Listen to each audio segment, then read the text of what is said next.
This time on One Foot Flipper, I explain why I'm a big meanie. Stay tuned. One foot flipper.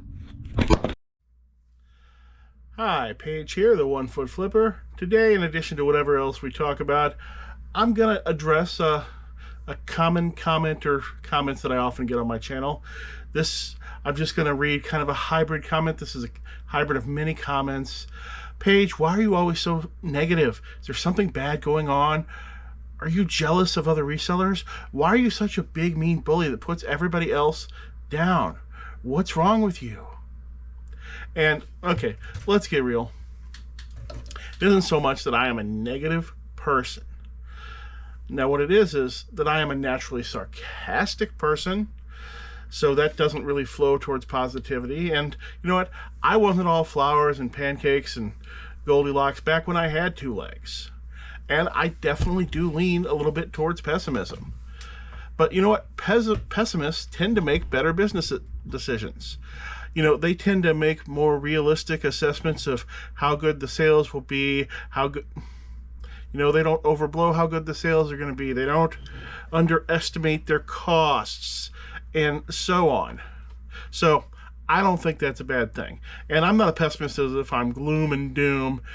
You know, I'm not worried about rare events in the short term like some people are. I don't think I'm going to get a flat tire every time I go someplace. I don't worry about getting mugged. I don't worry about getting hit by lightning. I'm not too concerned that somebody's going to crash into my non-moving car. Actually, despite the fact that my entire history of damaged vehicles consisted of 3 people hitting my car at a red light and 2 people crashing into my parked cars. So, yeah, that's all my car accidents, is people hitting my non-moving vehicles. I'm still not too concerned that that's going to happen, though. Oh, I did tap somebody's bumper once when I was 16, but that was back when the bumpers were all chrome with those big rubber bumpers, and it didn't do any damage. So, didn't really count as an accident. All right, really, the fact is, I am probably the happiest, most whimsical person you're ever going to meet that has had a leg cut off in the prime of their life. And there isn't anything bad going on that I haven't told you about. And all the negative things that have happened in my life recently, whatever, I've accepted extremely well. Honestly, I don't even suffer from depression. I'm honestly a happier person now than I was 6 years ago, back when I had 2 legs. Now, there is the loss of certain things that I'm simply never going to be able to do or enjoy anymore. And I think I'm dealing with that great. You know, I'm never going to go skiing again. Never going to ride a skateboard or go roller skating again. I can't enjoy a lot of outdoor events. And on most vacations, I'm going to suck the fun out of most vacations. You know, I'm not going to be a fun person to bring to the theme park because somebody's going to have to push me around the entire time. And I can't go on half the rides. That's not going to be any fun. But I'm dealing with that, and since you're not part of my family, you don't have to deal with that. But Paige, why do most of your videos run negative? The real fact is, I want to present you with the truth, and the truth isn't always all folksy and whimsical. And there are plenty of people out there who only want to present the positive to you. They're only going to show you the nice things. They're only going to talk about the nice things. This particularly runs on the picker-only channels where all you're going to see is a steady flow of win. You know, very little loss or anything else. It's just win, win, win. And that's why picker channels get more subscribers than flipper channels do. Because flipper channels usually aren't all win. And you know what? Being positive all the time, it's not really funny. And I like to think that I'm a little bit funny. Probably not funny right now in this video, but I've been funny in the past. I never really pursued stand-up because both everyone I know would disown me, and my stand-up routines in my head are quite darker, dirtier, and more adult than anything you're going to hear me say in real life, in public. You know, you catch me with just a couple of people, you might be able to hear some of those jokes, but you're not going to hear them on YouTube. You certainly wouldn't hear me doing stand-up or sit-down comedy until I get a new leg. And you know what? I think people often need to hear the negative more than they need to hear the positive. Let's make up a viewer called Jose. Jose, he's a boss. He's got a great store. He's doing almost everything right. Making plenty of money, supporting his family. But Jose mostly watches the super positive, whimsical, and folksy channels. He sees a lot of sheds. And nothing wrong with a lot of sheds, by the way. Wish I had one. But in watching those channels, though, Jose might never figure out that his $5.99 shipped record business, which is a core part of his business, about a third of what he sells, is actually pulling the rest of his business down. And he's losing money on every one of those orders. And unless he watches my channel, he might not ever figure that out, because he sees thousands of people selling records at that price shipped on eBay. So how could that be a mistake? And then he watches me, and eventually he sees a video where I run the real numbers on that. Jose can do one of two things. He can get really offended, which most people don't tend to get offended at actually seeing the numbers on something. They just tend to get offended at statements. So it'd be more likely if Jose saw me run the numbers, he's going to stop selling records at a loss. Suddenly, he's going to have more time for his family, and he's going to have more money and do less work because he dropped the part of his business that's losing money. And you know what? I think it's important. You ever drop a camera in the middle of a monologue and leave it? Don't cut it out, because so far you're already 6.5 minutes in and haven't run into anything you'd have to cut yet. But I think it's important that people know what categories are in decline so they can avoid ramping up in them, or if they're just starting out, specializing in those categories. I don't think any random person, for example, would naturally think that video games were a bad category or one in decline, unless they actually did a deep dive and studied the data. Because just being out in the real world, you wouldn't think video games are bad. Everybody loves them. People buy them all the time. Video games are huge, and they seem to get huger every year, right? And then they go and watch YouTube. They see every single picker channel asking for video games.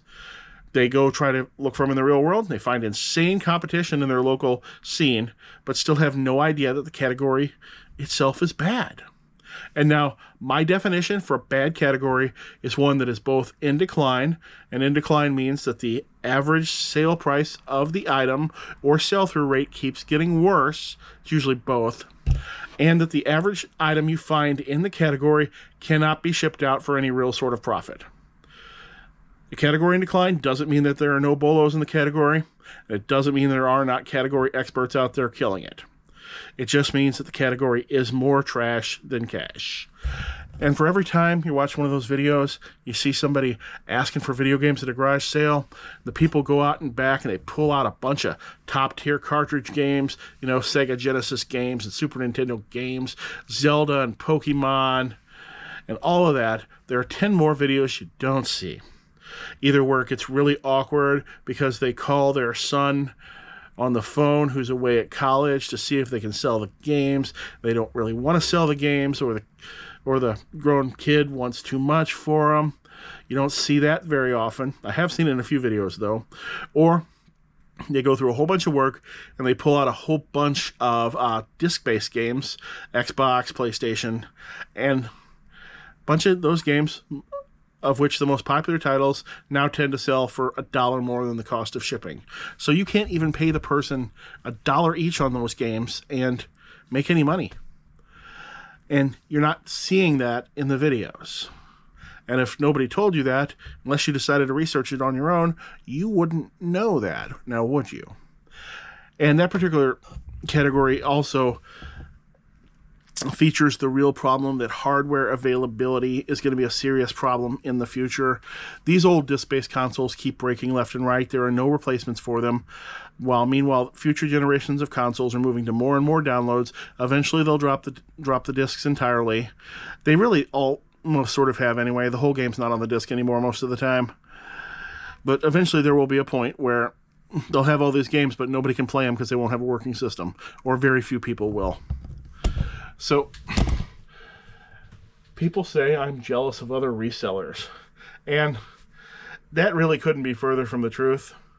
There is one thing, and one thing only, that I'm universally jealous of almost every reseller I've ever seen, and that is that they have 2 real legs and they're able to walk normal.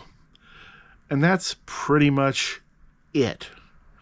Also, I'm kind of jealous of American Arbitrage's 3 degrees that he doesn't use because I didn't get to go to college. I kind of wish I had 3 degrees I didn't use. But other than that, that's it. Now, some other resellers have skills or abilities that I wish I had. I wish I had ADH Dave's work ethic, because that man, when he had a full-time job, he was putting out just as many videos as he is now. And his ability to turn the camera on, keep people interested, even when he seemingly had nothing planned. But I'm not jealous of it. The only thing I'm jealous about Dave is that second leg. Or Kevin, Commonwealth. I wish that I had his skill with social media. Also wish that I had his right leg. But I'm definitely not jealous of Kevin. If anything, Kevin is in a position that I wouldn't really want to be in. His exact position in the YouTube reseller world is that he's almost at the top, but he's staring down that seemingly insurmountable gap between himself and Harry Tornado. And, well, I'm not going to get to the level of either one of them ever. I started too late. I'm not good looking enough. I'm not nice enough. Not friendly enough. And can't walk as well either. But I'm also very glad that my next milestone in climbing up in the space would not involve having to triple my number of subscribers, or to more realistically gain more subscribers than every other single person in the space even has, except for Harry Tornado. I am not jealous of that at all. Oh, Kevin, if you never thought about that, I am so sorry that I just put that on you. I really am. I also kind of wish I had J-Ride's ability to somehow go out and find really high sell-through items on a daily basis. The stuff he finds in his daily videos, I can't find that stuff. Not there at all. Not in my thrift stores. But notice a little pattern here. I'm not jealous of anybody, or their money, or their subscribers. Might wish I had some of their skills, but that's about it. And as far as my actual sales going, I'm keeping up just fine with most of the other YouTubers. I'm actually beating plenty of them. The fact is that an active YouTube channel is actually going to keep you from reaching the top tiers of Reselling Profits anyway. Every minute spent on one of these videos is a minute spent not reselling. Not sourcing, I am not listing, I am not shipping with this time that's spent on videos. And only a small fraction of reseller channels make enough money on YouTube where the YouTube time is worth as much as the reselling time is. I spend about an equal amount of time on each, and having just done my taxes for the last year, my reselling profits were 20 times what my YouTube profits were. Yeah, 20-to-1 difference. You know what? I'd actually drop the YouTube thing entirely if my life right now wasn't about maximizing the experiences that I'm still capable of doing. I have a bucket list a mile long. I want to do as many things as I can. Never thought I'd be successful being any sort of media personality, and proved myself wrong, and I want to prove myself wrong about plenty of other things. And it's really not too much about the money. I'm sure extra money would be quite a difference in my family's life, but extra money is not going to make a huge difference in my own personal lifestyle. It just isn't. Now, what about, am I a big, mean bully who just likes to put people down? And I guess that depends on your definition. I'll often name real names, but when I name real names, the people fall into a few categories. Usually, many are grown adult YouTubers with much larger followings than I have, who have certainly been insulted much worse before. Or could be somebody with an eBay store who are posted on the eBay forums, and both of that is public information. And those people are extremely unlikely to ever see or hear about my video. And when I do mention one of their real names, it's only because I want the few people who are interested in deep diving it to maybe be able to go back and see those posts on the eBay forums to see what I'm actually talking about, because usually they're quite long and in depth, and I'm certainly not going to read the entire post in my video. And finally, in the past, there have been the people who have specifically asked me to look at their stores, which is something I no longer do. Every single one of them I ever did in a video got offended, and as have most of the ones who ever asked me privately to do it. Guess what? If you're going to ask me that, I can already tell you what's wrong with your store. At least what's been wrong with 95% of the ones I ever looked at. It's been Two things: price guessing and thinking you can somehow sell things for more money than your competition does. That is almost every store's real problem. The rest of it is just going to be fine-tuning.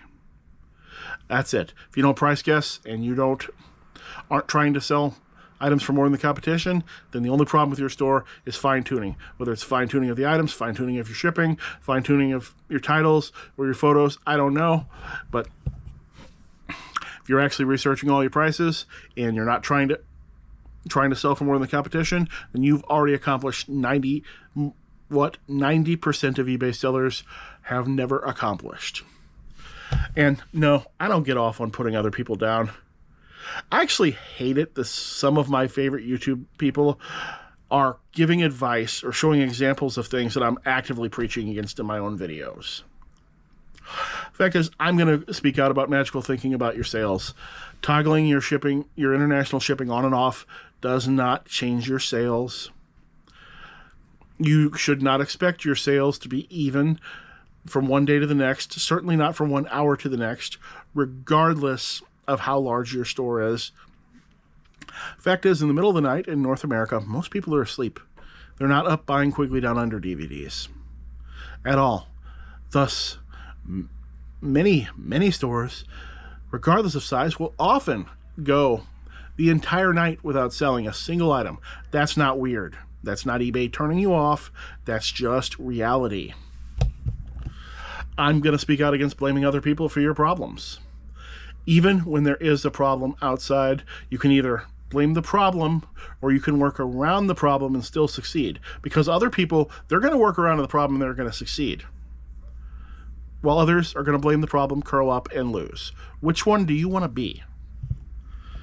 And the fact is, I want to show you that if you are in the 99% of my viewers that can walk, then you should already be able to source better items than I do, source more of them, work faster, and be more successful than I am.